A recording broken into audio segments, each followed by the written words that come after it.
नमस्कार, economics Awadh classes YouTube channel पर आपका स्वागत है। आज की इस क्लास में हम गरीबी एवं बेरोजगारी टॉपिक के अंतर्गत जितने भी वन लाइनर प्रश्न और उनके उत्तर बन रहे हैं, उन प्रश्नों और उत्तरों को देखेंगे। यह प्रश्न और उत्तर जो हैं आगामी शिक्षक भर्ती परीक्षा के लिए महत्वपूर्ण हैं तथा रिवीजन के उद्देश्य से भी महत्वपूर्ण हैं। तो देखते हैं क्या क्या प्रश्न हैं। पहला जो प्रश्न है, वैश्विक भुखमरी सूचकांक स्कोर को मापने के लिए एक संगठक सूचकांक है। तो वैश्विक भुखमरी सूचकांक स्कोर को मापने के लिए जो प्रयोग किए जाने वाले घटक हैं, उनमें अल्पपोषण, बाल दुबलापन और बच्चे का अल्प विकास तथा बाल मृत्यु दर को शामिल किया जाता है, ध्यान रखना है। अगला प्रश्न है, निर्धनता आकलन की समितियों का सही कालक्रम क्या है। तो निर्धनता आकलन की भारत में जो समिति बनाई गई है, उन समितियों में अलग समिति का गठन 1979 में हुआ, लकड़वाला समिति का गठन जो है 1993 में हुआ, तेंदुलकर समिति का गठन 2009 में और रंगराजन समिति का गठन जो है 2014 में हुआ था। अगला प्रश्न है, वे मदें जो श्रम की सामाजिक सुरक्षा की हैं। तो श्रम की सामाजिक सुरक्षा की मदों के अंतर्गत इसमें मातृत्व लाभ दिया गया है, पेंशन दी गई है और औद्योगिक क्षति जो दी गई है, यह सामाजिक सुरक्षा की मद के अंतर्गत आते हैं। गिनी गुणांक मापा जाता है। यह गिनी गुणांक क्या मापता है। तो गिनी गुणांक जो है आय की विषमता को मापता है, ध्यान रखना है। गिनी गुणांक एक माप है किसका, देश में आय वितरण की समानता का माप है गिनी गुणांक। और अदृश्य बेरोजगारी होती है सदैव, तो अदृश्य बेरोजगारी जो होती है वह सदैव अनैच्छिक होती है। और भारत में न्यूनतम मजदूरी अधिनियम पारित किया गया, तो 1948 में भारत में न्यूनतम मजदूरी अधिनियम पारित किया गया। घर्षणात्मक बेरोजगारी उत्पन्न होती है, कब उत्पन्न होती है घर्षणात्मक बेरोजगारी। तो जब कोई प्रथम बार श्रम शक्ति में जुड़ता है तो उसे जो है काम मिलने में समय लगता है, ध्यान देना है। घर्षणात्मक बेरोजगारी उस समय उत्पन्न होती है जब कोई क्या होता है, प्रथम बार श्रम शक्ति में जुड़ता है तो उसे काम मिलने में समय लगता है। और अदृश्य बेरोजगारी पाई जाती है, तो ध्यान रखना है अदृश्य बेरोजगारी जो है कृषि क्षेत्रों में पाई जाती है। सापेक्ष गरीबी मिलती है, तो सापेक्ष गरीबी पूंजीवादी देशों में देखने को मिलती है। दिए वर्ष में भारत में कुछ प्रदेशों में आधिकारिक गरीबी की रेखा अन्य से अधिक है, क्योंकि विभिन्न भिन्न राज्यों में मूल्य स्तर जो होता है वह भिन्न भिन्न होता है, निरपेक्ष गरीबी का घटक नहीं है। तो आय उच्च स्तर जो है वह निरपेक्ष गरीबी का घटक नहीं है। भारत में अधिकांश बेरोजगारी है, तो भारत में अधिकांश जो बेरोजगारी है वह प्रच्छन्न बेरोजगारी है। और कार्यदल टास्क फोर्स जो 1979 ने वर्ष 1973-74 के लिए गरीबी रेखा का अनुमान शहरी क्षेत्र के लिए रुपये, तो शहरी क्षेत्र के लिए 56 रुपये 64 पैसे और ग्रामीण क्षेत्र के लिए 49 रुपये 79 पैसे का अनुमान लगाया था।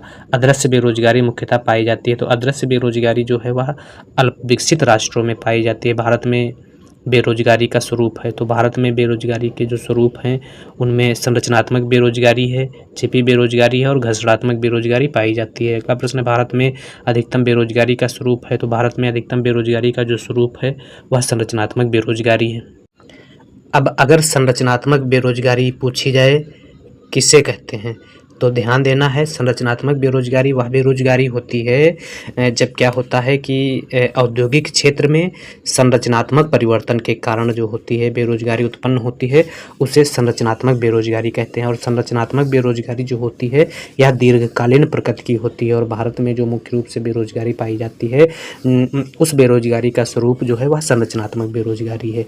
अगला प्रश्न है, जहाँ पर किसी श्रमिक की सीमांत उत्पादकता शून्य होती है तो उसे क्या कहते हैं। तो उसे जहाँ पर किसी श्रमिक की सीमांत उत्पादकता 0 होती है तो उसे प्रच्छन्न बेरोजगारी कहते हैं, या इसे छिपी हुई बेरोजगारी कहते हैं, या इसे कह सकते हैं अदृश्य बेरोजगारी कहा जाता है। तो किसे कहते हैं अदृश्य बेरोजगारी, तो ध्यान रखना है जहाँ पर श्रमिक की सीमांत उत्पादकता शून्य या नगण्य होती है तो उसे क्या कहते हैं, अदृश्य छिपी हुई बेरोजगारी या प्रच्छन्न बेरोजगारी कहा जाता है। और यह बेरोजगारी जो है मुख्य रूप से कृषि क्षेत्रों में देखने को मिलती है। और सर्वप्रथम जो है 1936 में जॉन रॉबिन्सन द्वारा अदृश्य बेरोजगारी की अवधारणा का प्रयोग किया गया था। अगला प्रश्न है, प्रच्छन्न बेरोजगारी का अर्थ है। क्या अर्थ है, तो प्रच्छन्न बेरोजगारी का अर्थ होता है जब कार्य में लगे व्यक्ति की संख्या घटाने पर उत्पादन में कमी ना हो। तो जब कार्य में लगे व्यक्तियों की संख्या घटाने पर उत्पादन में किसी प्रकार की कमी ना हो। जैसे मान लेते हैं, ध्यान देना है, प्रच्छन्न बेरोजगारी खेती में पाई जाती है और एक भूमि का टुकड़ा है, 5 बीघे का भूमि का टुकड़ा है और यहाँ पर मान लेते हैं कि गेहूँ उत्पादन में एक वर्ष में 10 सदस्य लगे हुए थे घर के, और दूसरे वर्ष तब गेहूं का उत्पादन हो रहा था 25 कुंटल हो रहा था, लेकिन दूसरे वर्ष 10 सदस्यों की जगह 8 सदस्य ही गेहूं का उत्पादन कर रहे हैं। उस वर्ष गेहूं का उत्पादन भी 25 वर्ष या मान लेते हैं 25 कुंटल या 26 कुंटल हो रहा है। तो इससे क्या हुआ, उत्पादन स्थिर रहा या उत्पादन बढ़ा, लेकिन श्रमिकों की संख्या या सदस्यों की संख्या, उत्पादन में भाग लेने वाले सदस्यों की संख्या क्या हो गई, कम हो गई। तो यह जो दो संख्या कम हुई है, इनको कहते हैं यह प्रच्छन्न बेरोजगार थे या छिपे रूप से यह बेरोजगार थे। क्यों छिपे रूप से बेरोजगार थे? क्योंकि उत्पादन में किसी प्रकार का परिवर्तन, कमी या वृद्धि देखने को नहीं मिली। तो यह बेरोजगारी जो होती है यह खेती में पाई जाती है और उसे बेरोजगार कहते हैं, जिसमें उस व्यक्ति को प्रच्छन्न बेरोजगारी के अंतर्गत रखा जाता है जब कार्य में लगे व्यक्ति की संख्या घटाने से उत्पादन पर कोई प्रभाव नहीं पड़ता, या ऐसे अर्थशास्त्र की भाषा में या अर्थशास्त्र की लैंग्वेज में कहा जाता है कि जिनकी या जिन श्रमिकों की सीमांत उत्पादकता 0 होती है, ऐसी बेरोजगारी को प्रच्छन्न बेरोजगारी कहा जाता है। अगला प्रश्न क्या है, छिपी बेरोजगारी से तात्पर्य है। तो ध्यान देना है, यह बहुत प्रश्न पूछा जाता है एग्जाम में। तो छिपी बेरोजगारी से क्या तात्पर्य है, वही है, चाहे प्रच्छन्न बेरोजगारी लिखा हो या छिपी बेरोजगारी लिखा हो या अदृश्य बेरोजगारी लिखा हो, तो वही बात है कि श्रमिक की सीमांत उत्पादकता क्या होती है इस बेरोजगारी में, 0 होती है, और यह बेरोजगारी जो है कृषि क्षेत्रों में देखने को मिलती है। अगला प्रश्न फिर इसी से संबंधित है, प्रच्छन्न बेरोजगारी तब होती है जब क्या होता है, नियुक्त श्रम आवश्यक श्रम से अधिक होता है। जब क्या होता है, नियुक्त श्रम जो होता है आवश्यक श्रम से अधिक होता है। और अगला प्रश्न है, NS अयंगर एवं अन्य ने में निर्धनता मापने के लिए बेज की पद्धति का उपयोग किया। तो कर्नाटक में निर्धनता मापने के लिए जो है बेज की पद्धति का उपयोग किया। अगला है, छिपी हुई बेरोजगारी विद्यमान है। तो छिपी हुई बेरोजगारी भारत में मिलती है, देखने को मिलती है, लेकिन कृषि क्षेत्रों में देखने को मिलती है। और मार्जिन पर कृषि उत्पादकता है, तो मार्जिन पर कृषि उत्पादकता क्या होती है, 0 होती है। अगला प्रश्न है, सूची फर्स्ट को सूची सेकंड से मिलाना है। हेड काउंट अनुपात जो है गरीबी का परिणाम मापता है। गरीबी अंतराल जो है गरीबी की गहनता को मापती है, और गरीबी अंतराल का वर्ग जो है वह गरीबी की प्रचंडता को मापता है। और बहुआयामी गरीबी जो है या वंचन के रूप में गरीबी को मापता है। और अगला प्रश्न है, भारत के NSO द्वारा बेरोजगारी के अनुमान के लिए प्रयुक्त नहीं की जा रही विधि है। तो जो विधि भारत में बेरोजगारी मापने के लिए नहीं प्रयोग की जाती है NSO द्वारा, वह कौन सी विधि है?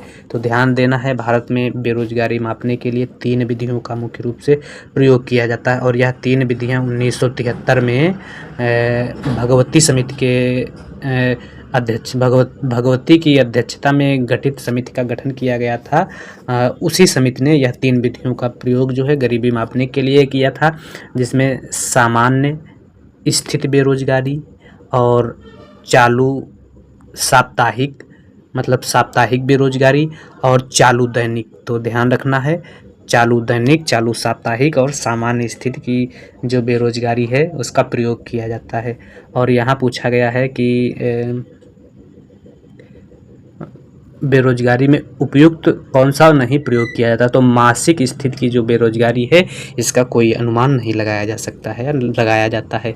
तो भारत में बेरोजगारी मापने के लिए 1973 में जो कार्यदल का गठन किया गया, उस कार्यदल ने 3 प्रकार से बेरोजगारी मापने की बात बताई, जिसमें सामान्य स्थिति बेरोजगारी मापने की बात बताई, और चालू साप्ताहिक और चालू दैनिक की स्थिति के आधार पर बेरोजगारी मापने की बात जो है बताई गई भगवती समिति द्वारा। और यह भी क्वेश्चन पूछा था, भगवती समिति का संबंध किससे है? तो भगवती समिति का संबंध जो है, ध्यान देना है, गरीबी बेरोजगारी मापन से है। अगला है, बाजार में मजदूरों के कौशल और अन्य विशेषताओं के बीच असंतुलन से होने वाली दीर्घकालिक क्रोनिक बेरोजगारी और कर्मचारियों की आवश्यकता को जाना जाता है। तो यह आवश्यकता जो होती है यह संरचनात्मक बेरोजगारी के रूप में जानी जाती है। अगर कौशल में कमी आई है या कौशल में वृद्धि हो रही है। कौशल में वृद्धि नहीं, मुख्य रूप से कौशल में कमी से के कारण जब क्या होता है, व्यक्ति बेरोजगार होता है दीर्घकाल में, तो उससे क्या कहते हैं, संरचनात्मक बेरोजगारी कहा जाता है। ध्यान देना है। अगर सिंपल ही पूछ ले, कौशल में कमी के कारण जब बेरोजगारी उत्पन्न होती तो उसे कौन सी बेरोजगारी कहते हैं, संरचनात्मक बेरोजगारी कहते हैं। और यह बेरोजगारी दीर्घकाल में देखने को मिलती है, भारत में पाई जाती है। अगला प्रश्न है, भारत के संदर्भ में गरीबी का अध्ययन किया।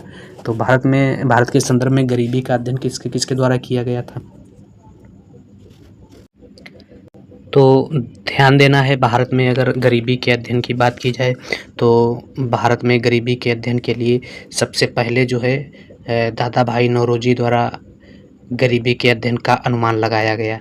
और गरीबी के अध्ययन का यह अनुमान जो है poverty and un British rule in India में दादा भाई नौरोजी ने सबसे पहले लगाया। और इन्होंने गरीबी मापने के लिए जो है जीवन की न्यूनतम आवश्यकताओं के आधार पर गरीबी को मापा। और 1867 और 68 के मूल्यों के आधार पर 1867 और 68 के मूल्यों के आधार पर जो है इन्होंने प्रति व्यक्ति 16 रुपये से 33 रुपये तक गरीबी का अनुमान लगाया था।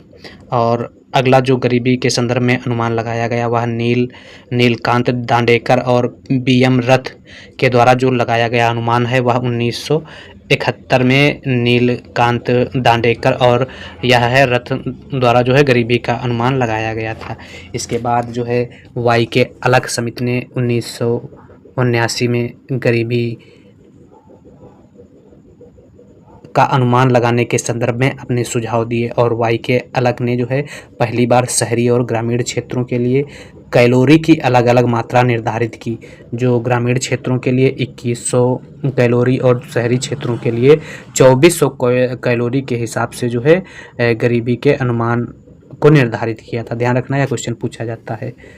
और इसके बाद जो है 1993 में योजना आयोग ने एक समिति और गठित की जिसके अध्यक्ष जो हैं लकड़वाला थे। तो इसे लकड़वाला, उनके नाम पर इसे क्या लकड़वाला समिति कहा गया। और इस समिति ने भी गरीबी को अनुमान लगाने के लिए जो है हेड काउंट अनुपात के आधार पर जो है गरीबी का अनुमान लगाया। इसके बाद सुरेश तेंदुलकर समिति ने जो है 2004 में सुरेश तेंदुलकर समिति की अध्यक्षता में एक कमेटी गठित की गई। और 2009 में जो है इस समिति ने जो है अपनी रिपोर्ट दी।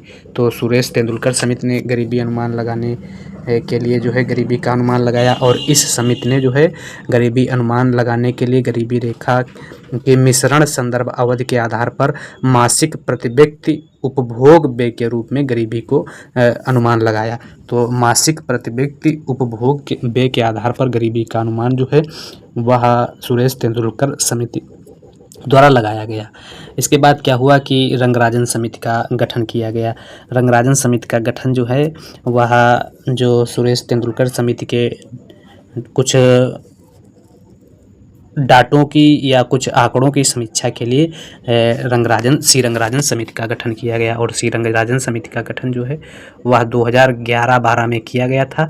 और 2011-12 में रंगराजन समिति ने जो है अपनी रिपोर्ट दी। और इन्होंने अखिल भारत में गरीबी का अनुमान जो है 29.5% लगाया। ध्यान देना है, तेंदुलकर समिति ने गरीबी का अनुमान जो है 21.9% लगाया था। इसके अलावा कुछ गरीबी के संदर्भ में दो समितियां और हैं, जैसे SR हासिम समिति या NC सक्सेना समिति।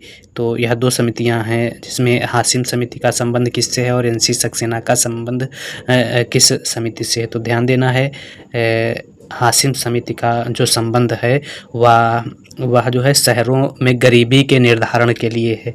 हासिम समिति जो है वह शहरों में गरीबी निर्धारण के लिए गठित की गई थी। और NC सक्सेना जो है समिति का गठन जो है ग्रामीण क्षेत्रों में गरीबी निर्धारण के लिए गठित की गई थी। तो इस प्रकार से हासिम समिति और सक्सेना समिति का संबंध भी जो है गरीबी निर्धारण से है। तो इसमें क्या क्या दिया गया है, इसमें दिया गया है दांडेकर और रथ द्वारा, PK वर्धन द्वारा और वी.एस. मिन्हास द्वारा जो है भारत के संदर्भ में गरीबी का अनुमान लगाया गया। अगला है गरीबी मापने के लिए 2013 में गठित उच्चाधिकार समिति के अध्यक्ष कौन थे? तो यह समिति जो है 2011 में गठित की गई थी। 2013 में इस समिति ने अपनी रिपोर्ट दी थी और यह समिति जो है तेंदुलकर समिति की समीक्षा के लिए गठित की गई थी। तेंदुलकर समिति ने 21.9% अखिल भारतीय स्तर पर गरीबी का अनुमान लगाया था और इस गरीबी अनुमान के स्तर का काफ़ी विरोध किया गया और इसके बाद जो है सी रंगराजन समिति का गठन किया गया। 2013 में इन्होंने रिपोर्ट दी और सी रंगराजन समिति ने जो है 29.5% जो है अखिल भारतीय स्तर पर गरीबी का अनुमान लगाया। ध्यान रखना है कि जो तेंदुलकर समिति है यह मासिक प्रति व्यक्ति उपभोग के आधार पर गरीबी के अनुमान की बात करती है, गरीबी का अनुमान लगाती है। तो गरीबी मापने के लिए ध्यान देना है कि तेंदुलकर समिति की समीक्षा के लिए सी रंगराजन समिति का गठन किया गया था।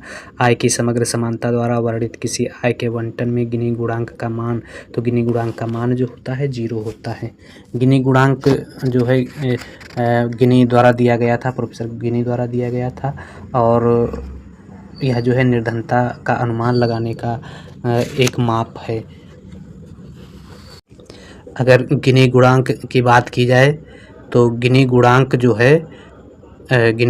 जो है यह जो है सापेक्ष निर्धनता की माप की जो है विधि कहलाती है और गिनी गुणांक का प्रयोग जो है आय या संपत्ति की असमानता की माप के लिए किया जाता है। गिनी गुणांक जो है लॉरेंज वक्र और 45 डिग्री जो निरपेक्ष समता रेखा है के बीच का क्षेत्रफल होता है और गिनी गुणांक का मूल्य जब 0 से 1 के बीच होता है और जब गिनी गुणांक का मूल्य जो होता है वह 1 के बराबर होता है तो उस समय कहा जाता है कि अर्थव्यवस्था में निरपेक्ष असमानता की स्थिति है और वही जब 0 के बराबर गिनी गुणांक का मूल्य आता है तो कहा जाता है निरपेक्ष समता अर्थव्यवस्था में मौजूद है। गिनी गुणांक का जो मान या मूल्य होता है वह आमतौर पर 0.3 से 0.7 के बीच रहता है। इसी प्रकार से एक लॉरेंज वक्र की बात की जाती है तो लॉरेंज वक्र जो है ध्यान देना है गिनी गुणांक जो है 1912 में गिनी द्वारा प्रतिपादित किया गया था और इसी प्रकार से लॉरेंज वक्र जो है 2005 में एक्सो लॉरेंज द्वारा प्रतिपादित किया गया था। यह आय की संचयी प्रतिशत और जनसंख्या के संचयी प्रतिशत के बीच संबंध को अभिव्यक्त करता है और यह जो है आय की यह जो है सभी आय प्राप्त करने वालों के प्रतिशत के बराबर के रूप में देखा जाता है। तो इस प्रकार से यह गिनी गुणांक और लॉरेंज वक्र के संबंध में कुछ महत्वपूर्ण बातें थी। और अगला प्रश्न है प्राकृतिक बेरोजगारी दर की सही अवधारणा है। तो प्राकृतिक बेरोजगारी दर की सही अवधारणा की अगर बात की जाए तो इसमें घर्षणात्मक रूप से संरचनात्मक रूप से बेरोजगारी देखने को मिलती है। प्रच्छन्न बेरोजगारी के संदर्भ में सही है तो प्रच्छन्न बेरोजगारी के संदर्भ में सही जो है इसके पास जो है बचत क्षमता होती है। प्रच्छन्न बेरोजगारी के पास जो है बचत क्षमता होती है और संघर्ष जनित या अस्थायी बेरोजगारी को किस नाम से जाना जाता है तो संघर्ष जनित या अस्थायी बेरोजगारी को टर्नओवर बेरोजगारी के नाम से भी जाना जाता है। भारत के योजना आयोग ने हाल ही में गरीबी रेखा का अनुमान इस प्रकार लगाया था तो ग्रामीण क्षेत्रों के लिए 27 रुपये प्रति व्यक्ति प्रतिदिन के हिसाब से गरीबी रेखा का अनुमान लगाया था और शहरी क्षेत्रों में 33 रुपये प्रति व्यक्ति प्रतिदिन के हिसाब से गरीबी का अनुमान लगाया था। एक प्रश्न पूछा जाता है निर्धनता के दुष्चक्र की अवधारणा संबंधित है तो ध्यान देना है निर्धनता के दुष्चक्र की अवधारणा जो है रेगनर नर्क्स से संबंधित है और रेगनर नर्क्स जो हैं यह संतुलित विकास के समर्थक अर्थशास्त्री हैं और इन्होंने मांग पक्ष एवं पूर्ति पक्ष के माध्यम से निर्धनता के दुष्चक्र की बात अपने डेवलपमेंट के मॉडल में बताई है।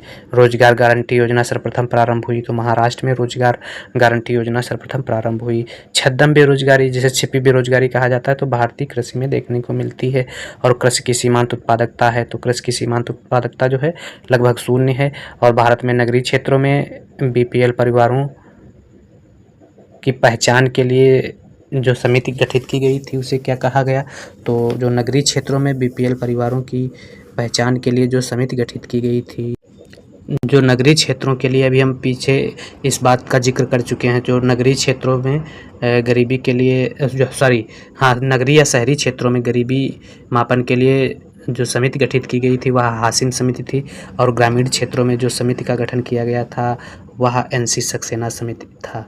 और हासिम समिति जो है का गठन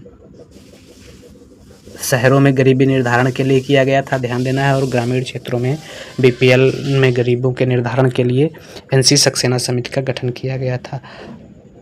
आय में वितरण समता की डिग्री के मूल्यांकन के लिए उपयोग किया जाता है। तो आय में समता की डिग्री के मूल्यांकन के लिए जो है लॉरेंज वक्र का प्रयोग किया जाता है।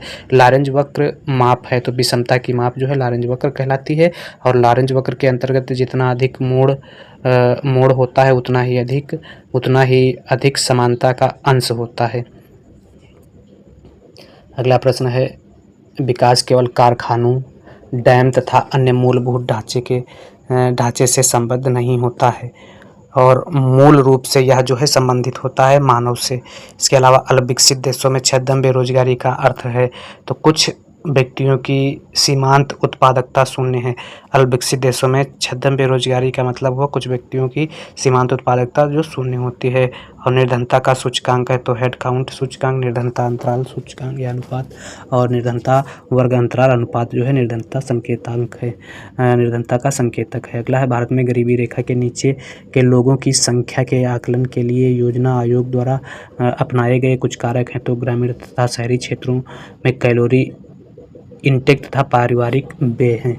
अगला है, एक व्यक्ति जो अन्य कार्य तलाशने के लिए काम छोड़ता है वह जो है आंशिक रूप से बेरोजगार हो जाएगा। और भारत की वर्तमान अर्थव्यवस्था की विशेषता नहीं है, तो आय एवं संपत्ति के वितरण की समानता जो है वर्तमान अर्थव्यवस्था की विशेषता नहीं है। पहले राष्ट्रीय श्रम आयोग का गठन किया गया था 1966 में, पहले राष्ट्रीय श्रम आयोग का गठन किया गया। आय की असमानता को नहीं मापता है, तो कुजनेट वक्र जो है आय की असमानता को नहीं मापता है।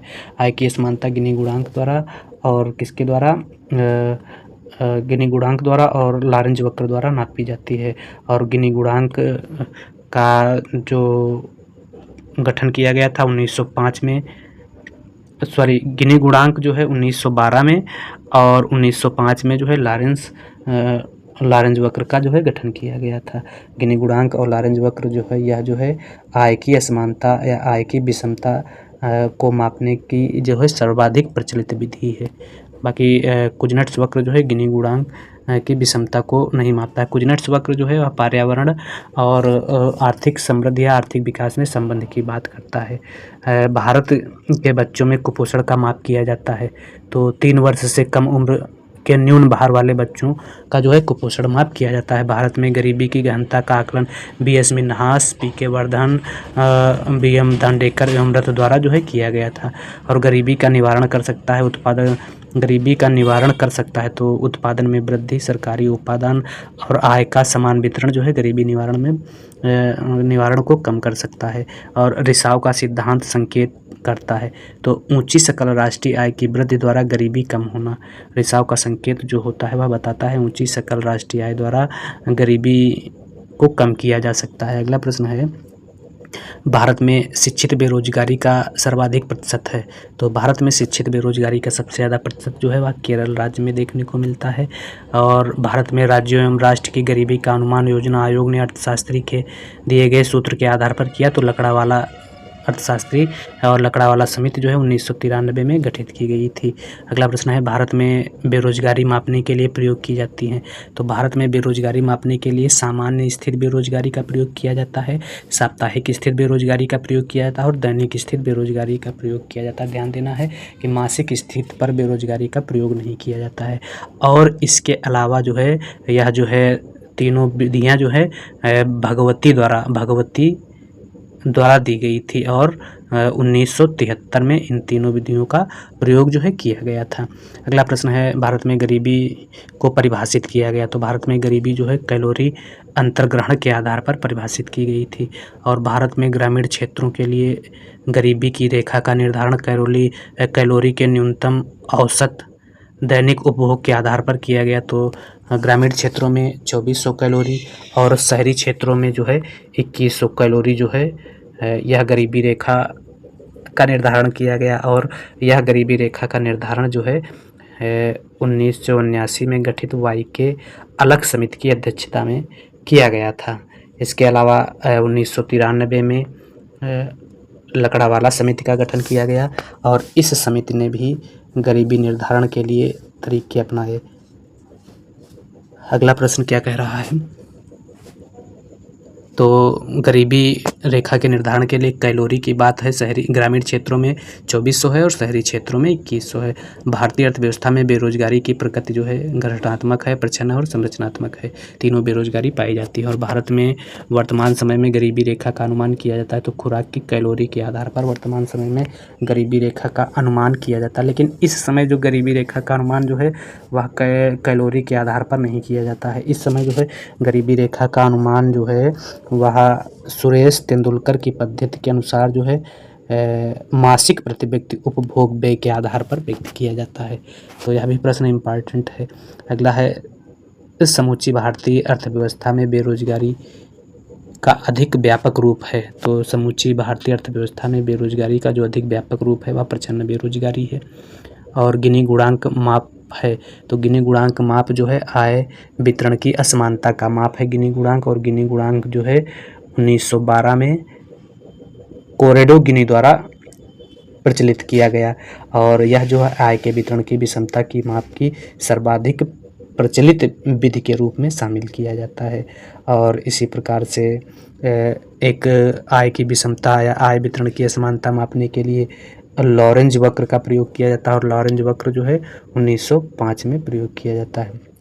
ध्यान देना है, अगर पूछा जाए आय वितरण की असमानता या विषमता को मापने के लिए सर्वाधिक प्रचलित गुणांक कौन सा है तो गिनी गुणांक होगा। तो गिनी गुणांक क्या है, आय वितरण की असमानता मापने का एक मानक पैमाना है या गिनी गुणांक है।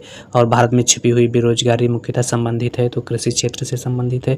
मिजरी इंडेक्स से संदर्भित करता है तो स्फीति की दर तथा बेरोजगारी की दर के योग को मिजरी इंडेक्स कहा जाता है। मिजरी इंडेक्स जो है स्फीति की दर तथा बेरोजगारी की दर के योग को मिजरी इंडेक्स कहा जाता है।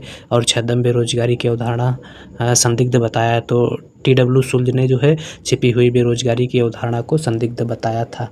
और अगला प्रश्न है, प्रच्छन्न बेरोजगारी की अवधारणा की प्रामाणिकता को संदिग्ध जो है अभी हम लोगों ने देखा कि प्रोफेसर सुल्ज द्वारा बताया गया है। और प्रच्छन्न बेरोजगारी की परिभाषा ऐसे श्रम घंटे जिनकी उत्पादकता शून्य हो, तो यह कथन जो है AK सेन का है। और भारत में व्यापक गरीबी है, लगभग 30 से 40% जनसंख्या गरीबी रेखा के नीचे अनुमानित है। गरीबी की रेखा बताती है तो देश में आर्थिक विकास स्तर के आधार पर एक निर्धारित सामाजिक स्तर के नीचे की आय को बताती है। और गरीबी रेखा का जो यह अनुमान जो है ध्यान देना है 2004 में एक समिति गठित की गई थी जिन्होंने 2009 में अपनी रिपोर्ट दी थी। उस समिति का नाम है सुरेश तेंदुलकर समिति और सुरेश तेंदुलकर समिति ने गरीबी रेखा का अनुमान जो है 29.5% लगाया था। और सुरेश तेंदुलकर समिति की समीक्षा के लिए जो है 2012 में एक समिति गठित की गई और 2013 में इस समिति ने अपनी रिपोर्ट दी थी। इस समिति ने जो है गरीबी का अनुमान, ध्यान देना है, यह जो है 21% लगाया था सुरेश तेंदुलकर ने और 29.5% अनुमान जो है रंगराजन समिति द्वारा लगाया गया था। और अगर देखा जाए कि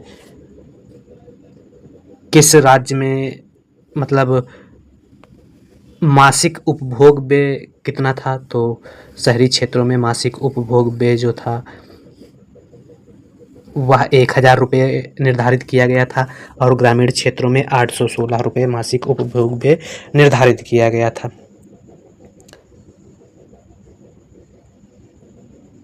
अगला प्रश्न क्या है, भारत में गरीबी की परिभाषा का आधार है तो खुराक की कैलोरी मात्रा, तो यह नहीं है। भारत में गरीबी की परिभाषा का आधार जो है खुराक की कैलोरी मात्रा नहीं है, यह है मासिक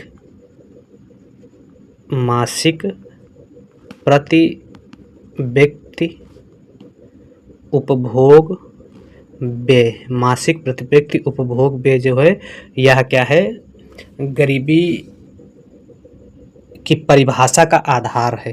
अगला प्रश्न है किन्स के पूर्व जिस अर्थशास्त्री ने बेरोजगारी की समस्या पर विचार किया था वे थे, तो किन्स के पूर्व बेरोजगारी की समस्या पर विचार करने वाले अर्थशास्त्री एसीपी को थे। और भारतवर्ष में निर्धनता की संरचना को निर्धारित करने वाली प्रवृत्तियां हैं, तो भारतवर्ष में निर्धनता की संरचना को निर्धारित करने वाली प्रवृत्तियों में पूंजी निर्माण की निम्न दर है और जनसंख्या की उत्तरोत्तर बढ़ती हुई आवश्यकता की तुलना में उपभोग वस्तुओं के उत्पादन की निम्न दर है और इसके अलावा निर्धन वर्ग द्वारा अतिरिक्त श्रमिकों से होने वाली अनुपयोगिता के वाहन उत्पादित वस्तुओं की अनुपयोगिता वितरण के सह अस्तित्व से है। और सर्वप्रथम भारत में निर्धनता का अनुमान लगाया गया, तो दांडेकर एवं रथ द्वारा जो है सर्वप्रथम भारत में निर्धनता का अनुमान लगाया गया था। दांडेकर एवं रथ जो है इस समिति का गठन जो है 1971 में किया गया था। ध्यान देना है स्वतंत्र भारत की पहली जो है वैज्ञानिक तरीके से गरीबी के अनुमान का निर्धारण करने के लिए इस समिति का गठन किया गया था और इस समिति ने जो है पहली बार गरीबी रेखा का निर्धारण किया था। और इस समिति के जो सदस्य थे वह नीलकांत दांडेकर और वीएम रथ थे। तो यह जो है वैज्ञानिक तरीका सर्वप्रथम जो है नीलकांत दांडेकर एवं वीएम रथ द्वारा जो है लगाया गया था।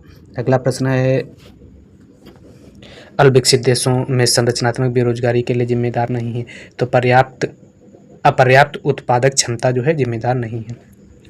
बेरोजगारी का प्रमुख कारण जो है जनसंख्या विस्फोट है। प्रचंड बेरोजगारी का संबंध जो है कृषि क्षेत्र से है और ग्रामीण निर्धनता को दूर करने वाले प्रमुख कार्यक्रम है। ग्रामीण निर्धनता को अगर दूर करने वाले कार्यक्रम की बात की जाए तो उसमें ट्राइसेम IRDP है। ट्राइसेम और IRDP और जवाहर रोजगार योजना है। तो ट्राइसेम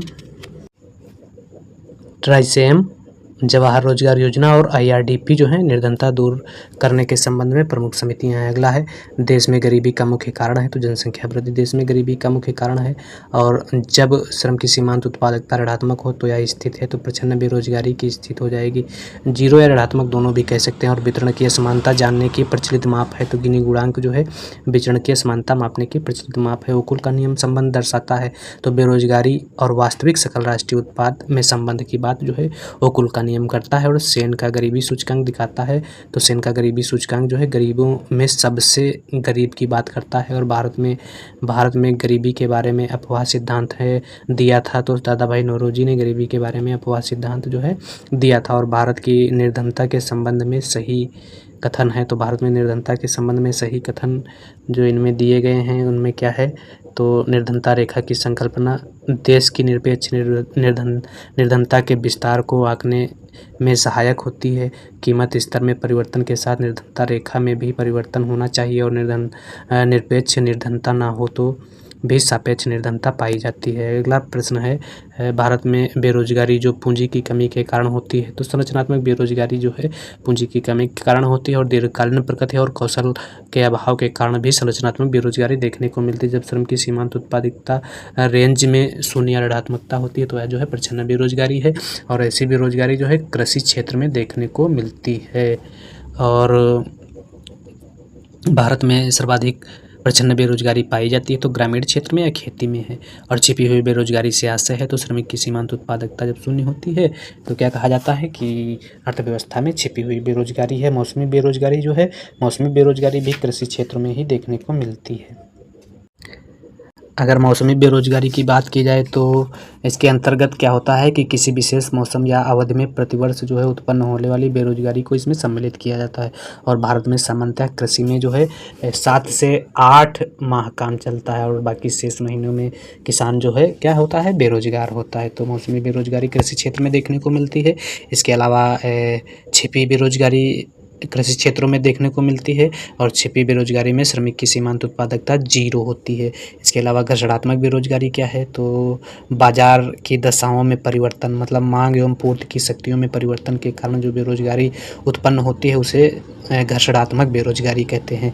एक बेरोजगारी है शिक्षित बेरोजगारी, तो शिक्षित बेरोजगारी वह होती है जिसमें क्या होता है, शिक्षित बेरोजगार ऐसे श्रमिक हैं जिनको शिक्षित करने के लिए संसाधन उपलब्ध कराया जाता तथा उनकी कार्यकुशलता क्षमता योग्यता भी अन्य श्रमिकों से अधिक होती है, किंतु उनको अपनी योग्यता के अनुसार जो है कार्य नहीं मिलता है, तब वो बेरोजगार होते हैं, तो उन्हें क्या कहेंगे? शिक्षित बेरोजगारी कहेंगे।